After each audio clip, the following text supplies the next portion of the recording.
সালাম আলাইকুম। আমরা এখন দেখতেছি আজকে যে আর্জেন্টিনা যে একটা ফেভারিট দল বিশ্বের কাছে, মানে যারা যারা আর্জেন্টিনাকে ফেভার করে আর কি, ভালোবাসে। যেখানে উন্মাদনা, এখানে একটা হেড আসছে উন্মাদনা দেখতে আর্জেন্টিনা থেকে ঢাকায়। তাই আর্জেন্টিনা থেকে ডানি লামে নামে একজন কন্টেন্ট ক্রিয়েটার, ভ্রমণ ক্রিয়েটার আর কি, ভ্রমণ কন্টেন্ট ক্রিয়েটার এবং সাংস্কৃতিবিদ, সে আসছে বাংলাদেশে যে আর্জেন্টিনার সাপোর্টার কত দেখতে।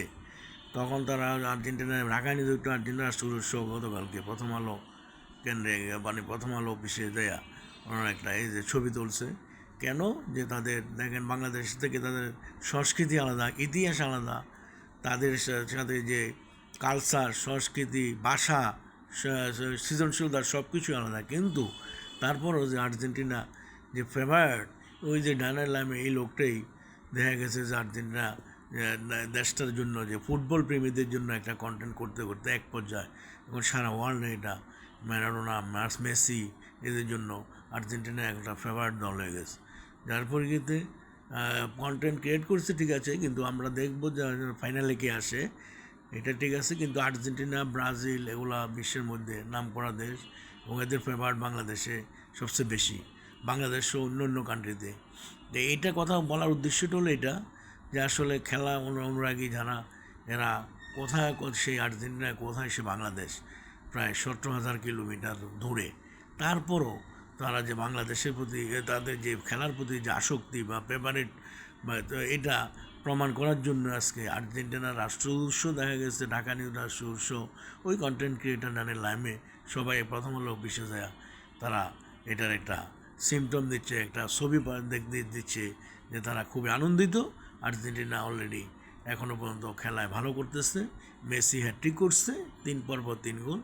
সুতরাং এখন দেখার বিষয় ভবিষ্যতে কতটুকু পর্যন্ত আগাইতে পারে, ফাইনালে আসতে পারবে কিনা, সেটাই এখন দেখার বিষয়। এবং আর্জেন্টিনা ভক্ত যারা, বা আর্জেন্টিনা, আমি নিজেও আর্জেন্টিনার ফেভারিট, কিন্তু আমার অতটা আসক্তি নেই, জিতলে জিতবে, না জিতলে কিন্তু দিতে অনুরোধ। কিন্তু এমন যে বিরাট পতাকা দিয়ে বাসার সামনে দিতে হবে এবং আর্জেন্টিনার জার্সি পরতে হবে, এটা আমার কাছে কেমন যেন মনে হয়। এটা আমিও মানে এই মেন্টালিটি আমার কাছে নাই।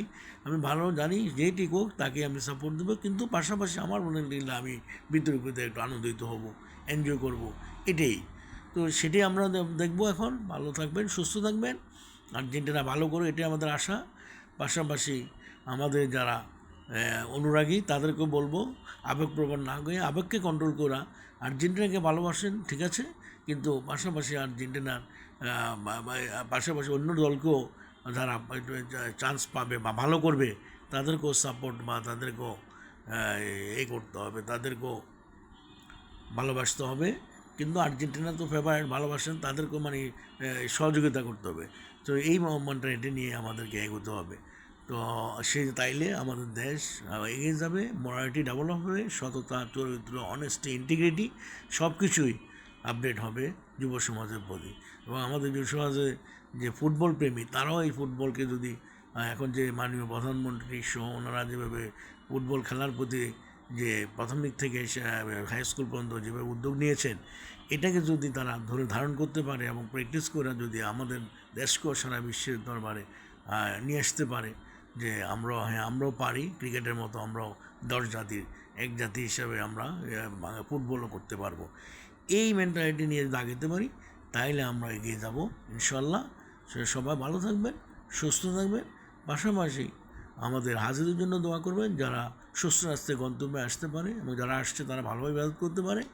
এবং আমাদের রসুলের তো আমাকে সালাম দেওয়া শেষ করছি। আসসালাতু আসসালামু আলাইকুম রাসূলুল্লাহ, আসসালাতু আসসালামু আলাইকুম আল্লাহ। ধন্যবাদ, সবাই ভালো থাকবেন, সুস্থ থাকবেন। আসসালামু আলাইকুম রহমতুল্লাহ।